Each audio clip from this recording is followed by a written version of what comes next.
చూస్తురు కదా, traction light పడిపోయింది, engine light పడ్డది, మధ్యలో చూపిస్తుంది కదా check engine visit your dealer అని. బ్యాగ్ కొట్టినా కూడా తీసుకురావాలి, మళ్ళీ తీసుకురావాలి. అదేంది నేనే ఫోటో వేయించుకున్నాను మీకు, మళ్ళీ ప్రూఫ్ కావాలి.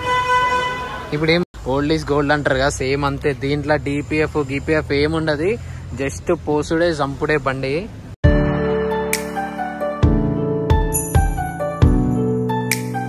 Hello guys, welcome back. ఈరోజు వచ్చేసి ఈ వీడియో చేస్తా అని అస్సలు ఎక్స్పెక్ట్ చేయలేదు నేను. అసలు అన్ఎక్స్పెక్టెడ్ వీడియో అది. అంటే మీకు అందరికి ఇట్లా చెప్తుంటే ఎగ్జైటింగ్ అనిపించచ్చు, బట్ నాకైతే చాలా సాడ్ న్యూస్ ఇది. సో ఏంది అంటే, మన కారు మళ్ళా మొన్ననే సర్వీస్కి ఇచ్చినాం కదా. సో ఈ BS6 బండ్లు డిపిఎఫ్ వల్ల కొంచెం ప్రాబ్లం చేస్తున్నాయి కదా. సో మనకి ఇప్పుడు చూసుకోవచ్చు, visit dealer check engine light అని పడిపోయింది. మనకి టోటల్ అన్ని ఇంజన్ లైట్స్ అన్ని పడిపోయినాయి. చూస్తురు కదా, ట్రాక్షన్ లైట్ పడిపోయింది, ఇంజన్ లైట్ పడ్డది, మధ్యలో చూపిస్తుంది కదా check engine visit your dealer అని. బ్యాగ్ కొట్టినా కూడా రావట్లేదు, చూసుకోవచ్చు. బ్యాగ్ కొట్టినా కూడా అసలు ఏం వస్తలేదు, మళ్ళీ అదే చూపిస్తుంది నోటిఫికేషన్ లా. సో ఇది ఏం అర్థమైతలేదు అసలు నైట్ నుంచి. సో గైస్, ఇప్పుడైతే మనం అల్వాల్ మోడీ సర్వీస్ సెంటర్ ఉంటుంది కదా, లాస్ట్ 2 times పోయినాం. సో ఇప్పుడు అక్కడికే వెళ్తున్నాము, తెలిసిన ఉండే. సో ఆయనకు చెప్పినాము నైట్ ఇట్లా వచ్చింది అని చెప్తే దీనికి 3 ప్రాసెస్ ఉంటాయని చెప్పినా కదా. సో ఆయన చెప్పిండు మనకు దాంట్లో ఏ ప్రాబ్లం చూపిస్తలేదు, జస్ట్ ఈ లైట్ ఒక్కటే పడ్డది. నాకు తెలిసి ఒక 10 minutes లా అయిపోతుందేమో. జస్ట్ మనకి ఇంజన్ ది మ్యాపింగ్ ECU ఏదైతే ఉంటుందో అది మనకు అక్కడ కంప్యూటర్లో పెట్టి టెస్ట్ చేస్తారు ప్రాబ్లం ఏంది అని చెప్పేసి. సో దీనికి 3 ప్రాబ్లమ్స్ ఏంది అని చెప్పి నేను ముందు చెప్తాను వీడియోలో. సో ఇప్పుడైతే మనం ఆల్మోస్ట్ అకింపేట్ దగ్గరలో ఉన్నాం. షోరూమ్కి వెళ్ళిన తర్వాత ఎక్కువ టైం పడుతుందా, మరి 10 minutes అయిపోతుందా చూడాలి. జల్దీ అయిపోతుంది నాకు తెలిసినంత వరకు, ఎందుకంటే దీంట్లో వేరే ప్రాబ్లమ్స్ ఏం లేదు. పికప్ చేంజ్ అవుడు కానీ వైబ్రేషన్స్ కానీ ఏమొస్తలేవు. జస్ట్ మనకు వచ్చింది ఏంటి అంటే ఈ లైట్ ఒక్కటే. దీనివల్ల మళ్ళీ సైడ్ ఎఫెక్ట్స్ కూడా ఏం చూపెట్టలేదు అసలు. సో ఇప్పుడు మనం ఆ సర్వీస్ సెంటర్కి పోయినాక ఆయనతో మాట్లాడి నేను చూపిస్తాను. ఇఫ్ పాసిబుల్ ఆ ECU మ్యాపింగ్ ఏదైతే ఉంటుందో అది వీడియో తీయొచ్చు అంటే నేను అది కూడా చూపించుకుంటూ ఎక్స్ప్లెయిన్ చేస్తాను మీకు. సో ఇప్పుడైతే షోరూమ్కి వెళ్తున్నాం, షోరూమ్కి వెళ్ళిన తర్వాత మాట్లాడదాం. సో గైస్, ఇప్పుడైతే వచ్చేసినాం మనం సర్వీస్ సెంటర్కి. సో లోపల వెళ్ళి ప్రాబ్లం ఏంది అని చెప్పి ఒకసారి చూపిస్తాం.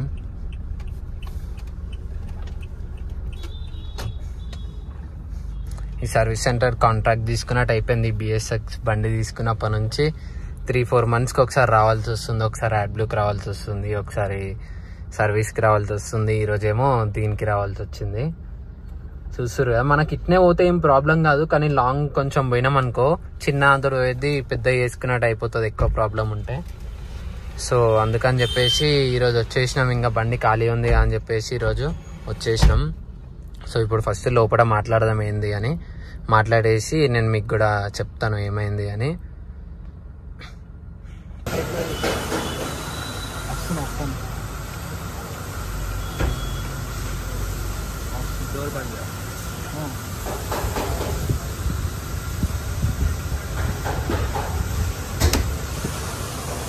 ఇప్పుడు తీసుకురావాలి, మళ్ళీ తీసుకురావాలి.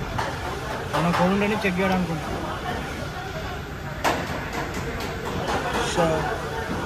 అదేంది నేనే ఫోటో వేయించుకున్నాను మీకు, మళ్ళీ ప్రూఫ్ కావాలి. ఇప్పుడు ఏం వస్తలే కదా, ఇప్పుడు ఏం వస్తుంది నోటిఫికేషన్ లో ఓన్లీ డోర్ ఒకటే చూపిస్తుంది. మాకు కోడ్ కావాలా, ఈ లైట్ కూడా కావాలా మాకు. ఇప్పుడైతే అయిపోయింది, చెప్పిన అదొక 20 minutes పని అని అయిపోయింది. యాక్చువల్ ఏమైంది తెలుసా, ఇది ఏం స్టంట్ చేసిందంటే మనకు నిన్న నుంచి చూపించింది. ఆ షోరూమ్కి రాగానే అసలు ఏం చూపిస్తలేదు, బట్ అయినా కూడా ఇక్కడ కింద ECU ఓపెన్ చేసి చూసిండు, అయినా కూడా రాలేదు. ఇంకా ఆయన ఒక ట్రయల్ వేసేసి వచ్చిండు. ఫస్ట్ టైం కదా, ఇంజన్లో కూడా ఏం ECU మ్యాపింగ్లో ఏం చూపిస్తలేదు. సో మీరు వెళ్ళిపోండి, ఒకవేళ మళ్ళీ వస్తే రండి, ఫస్ట్ టైం కదా ఇంతేం ప్రాబ్లం ఉండదు అని అన్నాడు. సో ఇప్పుడు ఆడ డిన్నో క్రిస్టా కనిపిస్తుంది కదా ఆడ, అది క్రేజీ అసలు. దానికి డిపిఎఫ్ ఏముండదు, పోసుడే చంపుడే బండిని. ఇది మళ్ళీ ఇవి మనకు ప్రాబ్లమ్స్ కూడా ఓన్లీ క్రిస్టాల్ వస్తున్నాయి. ఫార్చునర్ కూడా ఏం రాదు, ఫార్చునర్ కూడా లైట్ ఉంటుంది. ఫార్చునర్ ఏంటంటే ఎప్పుడప్పుడు వేసేసుకుంటుంది అంటే, ఈ క్రిస్టాల్నే కొంచెం ఈ ప్రాబ్లమ్స్ అనేది వస్తుంది. మనకి యాడ్ బ్లూ ఎందుకు యూజ్ అవుతుంది అంటే మనకి డీజిల్ వెహికల్స్ లా స్మోక్ ఎక్కువ ఉంటుంది కదా, సో దానివల్ల యాడ్ బ్లూ వల్ల కొంచెం స్మోక్ తగ్గుతుంది అనమాట. లోపల ఒక ఫిల్టర్ టైప్ ఉంటుంది. ఆ యాడ్ బ్లూ ఏం చేస్తుంది అంటే ఆ పార్టికల్స్ ని మొత్తం స్టోర్ చేస్తుంది. మనకి రీజనరేషన్ పడ్డప్పుడు ఒక ఖాళీ ప్లేస్ లో పెట్టి రీజనరేషన్ చేసినామంటే ఆటోమేటిక్ గా వెళ్ళిపోతుంది. అప్పుడు స్మోక్ ఎక్కువ వస్తుంది. ఆల్రెడీ దాని గురించి ఒక వ్లాగ్ ఉంటుంది మనది, ఇన్నోవా క్రిస్టా యాడ్ బ్లూ అని ఉంటుంది. ఆ వ్లాగ్ చూడండి, నేను డిస్క్రిప్షన్ లో కూడా ఇస్తా. అది చూస్తే మీకు మొత్తం క్లారిటీ వస్తుంది అసలు యాడ్ బ్లూ అంటే ఏంది, డిపిఎఫ్ అంటే ఏంది అని.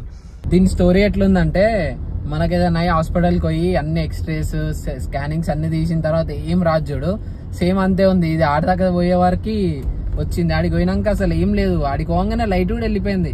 బట్ అయినా కూడా మేము ఒకసారి చెక్ చేయని చెప్తే ఆయన ఈసీయూ పెట్టిండు, చూసిండు, ఏం రాలేదు. సరే మళ్ళీ వస్తే తీసుకురండి అని చెప్పిండు. ఇంకా ఒక మనం 2-3 days రౌండ్స్ వేస్తే అర్థమవుతుంది. ఇంకా 2-3 days ఈ బండి కొంచెం ఎక్కువ తీయాలి. సో అప్పుడు మనకు అర్థమైపోతుంది. మళ్ళీ ఏమైనా వస్తే అప్పుడు ఒకవేళ కోడ్ వస్తే దాని ప్రకారం చేస్తారు. అప్పుడు కూడా ఇంతే చేస్తే ఏం చేయలేము, ఇంకా షోరూమ్ రావాలి పోవాలి. ఈ BS6 బండ్లతో ఇది ఒక్కటే ప్రాబ్లం ఉంది క్రిస్టాస్ కి. మనకు జనరల్ అయ్యేది కూడా షోరూమ్ లో ఈ ప్రాబ్లం మేజర్ వచ్చేది కూడా ఓన్లీ క్రిస్టాస్. అసలు ఫార్చునర్ రేర్ చెప్పాలంటే. మరి ఎందుకు ఇట్లా అవుతుంది క్రిస్టాకి ఏమో అర్థమైతలేదు. ఇది కదా ఇక అయిపోయిందని చెప్పేసి ఎవరికాలకు వచ్చినుండే, అంటే ఒక చిన్న ప్లాన్ ఉండే, సో దానికోసం వచ్చినాం. ఇది అనిపిస్తుంది ఈ క్రిస్టా అసలు చెప్తున్నా కదా, ఓల్డ్ ఈజ్ గోల్డ్ అంటారు కదా, సేమ్ అంతే. దీంట్లో డిపిఎఫ్ గిపిఎఫ్ ఏముండదు, జస్ట్ పోసుడే చంపుడే బండి. ఇదేమో ఇన్ని ట్రబుల్ చేస్తుంది చూస్తారు. ఆల్రెడీ 3 వ్లాగ్లు అయినాయి దీనికి. ఒకటేమో యాడ్ బ్లూ, ఒకటేమో సర్వీస్, ఇప్పుడు మళ్ళీ ఈరోజు ఆ ప్రాబ్లం చూపించింది. మళ్ళీ వచ్చినాక మళ్ళీ సైలెంట్ అయిపోయింది, ఏందో అర్థమైతలేదు ఇది. సో ఇప్పుడైతే ఊరికాకి వచ్చినాం. పొద్దున్న నుంచి ఏం తినలేదు. సో ఇప్పుడు 11:30 అట్లా అవుతుంది. ఒక కాఫీ అన్నీ మనం రైస్ వెళ్దామని వచ్చినుండే. సో మళ్ళీ షోరూమ్ పోవాలి, ఇప్పుడు చిన్న పని ఉంది. సో చెప్తాను మళ్ళీ ఏముంది అని చెప్పేసి కాఫీ అయిపోయిన తర్వాత.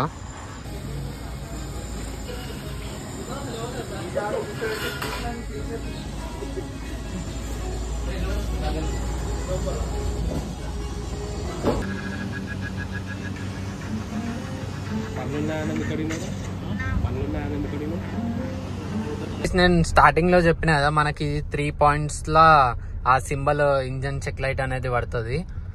సో మనకి ఫస్ట్ పాయింట్ వచ్చేసి ఏంటంటే డిపిఎఫ్ ఏదైతే ఉంటుందో రీజనరేషన్ ప్రాసెస్, అది 3 years వరకు మనకి బండి నుంచి వారంటీ వస్తుంది అనమాట. ఏమైనా కూడా షోరూమ్ నుంచి వారంటీ ఉంటుంది. సో అది ఎట్లా అంటే రీజనరేషన్ పడ్డప్పుడు ఫుల్ అయిపోతుంది, మొత్తం రీజనరేషన్ పాయింట్స్ అన్ని ఫుల్ అయిపోయి అప్పుడు చెక్ లైట్ పడుతుంది. అప్పుడు ఏంటంటే సేమ్ ఇంత ఈసీయూ మ్యాపింగ్. ఈసీయూ అంటే ఏంటంటే ఇప్పుడు ఒక హ్యూమన్ కి బ్రెయిన్ ఎట్లనో కార్ కి బ్రెయిన్ లాగా. సో అదొక పాయింట్. అండ్ ఇంకో పాయింట్ వచ్చేసి ఏంటంటే మనకి ఏమన్నా ఎలుకలు అట్లా కొరుకుతుంది కదా, సో అట్లాంటి టైంలో కూడా వస్తుంది. ఏబిఎస్ వెళ్ళిపోతుంది, ట్రాక్షన్ పోతుంది, మళ్ళీ సేమ్ అదే ఇంజన్ లైట్ పడుతుంది. అండ్ ఇంకోటి ఏంటంటే సేమ్ ఇట్నే ఏదన్నా వైరింగ్ ఇష్యూ వచ్చి లేదా డిపిఎఫ్ ఇష్యూ వచ్చింది అనుకో, మనకు బండి నార్మల్ కంటే వైబ్రేషన్ ఎక్కువ అవుతుంది అనమాట బండి. అండ్ పికప్ కూడా మనకి తగ్గుతుంది కొంచెం. సో అప్పుడు కూడా మళ్ళీ చెక్ చేపియాలి. ఈ ప్రాసెస్ అంతా ఎట్లా చేస్తారు అంటే, మీరు ఇందాక ఆల్రెడీ మిడిల్ లో వ్లాగ్ లో పెట్టిన కదా, పక్కన ల్యాప్టాప్ పెట్టేసి చేసారు, సేమ్ అంతే చేస్తారు. ఈసీయూ కనెక్ట్ చేస్తే వాళ్ళకు ఒక కోడ్ అనేది చూపిస్తుంది అంట, అంటే లైక్ ఎక్కడ ప్రాబ్లం ఉంది ఏడా అని. సో ఆ కోడ్ చూసేసి వాళ్ళు ఆ కోడ్ ఎంటర్ చేసి దాన్ని తీసేస్తారు. సో ఈ ప్రాసెస్ లో అది వెళ్ళిపోతుంది లాస్ట్ కి. సో ఇది వెళ్ళిపోయిన తర్వాత మనకు ఒకవేళ డిపిఎఫ్ ఏదన్నా అయ్యి మొత్తం రీప్లేస్ చేయాలి అనుకుంటే బండికి 3 years వారంటీ ఉంటుంది కదా, 3 years వారంటీ ఎక్స్పైర్ అయిపోతే 3 lakhs కట్టాల్సి వస్తుంది. మనకు నార్మల్ గా 3 lakhs కాస్ట్ చేస్తారు షోరూమ్ లా. కానీ ఇన్నోవాస్ ఏందో ఏమో మొత్తం ఇంత ప్రాబ్లం ఇస్తున్నాయి. ఇప్పుడు డిన్నోది చూపించిన కదా BS4, అసలు దానికి ఏముండదు, డిపిఎఫ్ ఉండదు, ఏముండదు, డీజిల్ పోయాలి చంపాలి అంతే. ఇదేమో ఇట్లా ఊకే ప్రాబ్లమ్స్ ఇస్తుంటా అనమాట. ఆసిఫ్ ఇవన్నీ చాలా ఎక్స్పీరియన్స్ చేసిండు ఆయన క్రిస్టా ఉన్నప్పుడు. సో ఇప్పుడు ఇంకా ఫార్చునర్ తీసుకుంది కాబట్టి దానికి ఫార్చునర్ కి అసలు ఏముండదు, దానంట్లో అదే చేసుకుంటుందంట. మేజర్ ప్రాబ్లమ్స్ ఏంటంటే మనకి ఇవి క్రిస్టాలలోనే వస్తున్నాయి, షోరూమ్ లో కూడా అదే చెప్తారు. Only BS6 model. దీన్ని వెంకాల వస్తుంది, ఆసిఫ్ తీసుకొస్తుండే. యాక్చువల్లీ బయటకు వెళ్తున్నా, ఒక చిన్న పని ఉండే. సో మేము ఇక్కడ మధ్యలో లంచ్ కి ఎక్కడికన్నా వెళ్దామని వెళ్తున్నాము. మేము ఫస్ట్ వెళ్ళిపోతాం, ఒక 20 minutes లో ఆసిఫ్ కూడా వచ్చేస్తాడు. సో గైస్, ఐ హోప్ మీకు అర్థమైంది అనుకుంటున్నా. ఇన్ కేస్ ఇది అర్థం కాలేదు అంటే నేను డిస్క్రిప్షన్ లో వీడియో ఇస్తా. ఆల్రెడీ మనం యాడ్ బ్లూకి వెళ్ళినప్పుడు నేను మొత్తం ఎక్స్ప్లెయిన్ చేసిన డీటెయిల్ గా, అసలు డిపిఎఫ్ ఏంది, డిపిఎఫ్ ఎట్లా వర్క్ చేస్తుంది, మనకు ప్రాబ్లమ్స్ ఎట్లా వస్తాయి అన్నీ. సో అది చూడండి, డిస్క్రిప్షన్లో ఉంటుంది వీడియో. ఐ హోప్ మీకు ఈ వీడియో అర్థమైంది అని అనుకుంటున్నా. ఇక్కడితోనైతే వ్లాగ్ ఆపేస్తున్నా. That's it for today guys. Thanks for watching. Bye bye.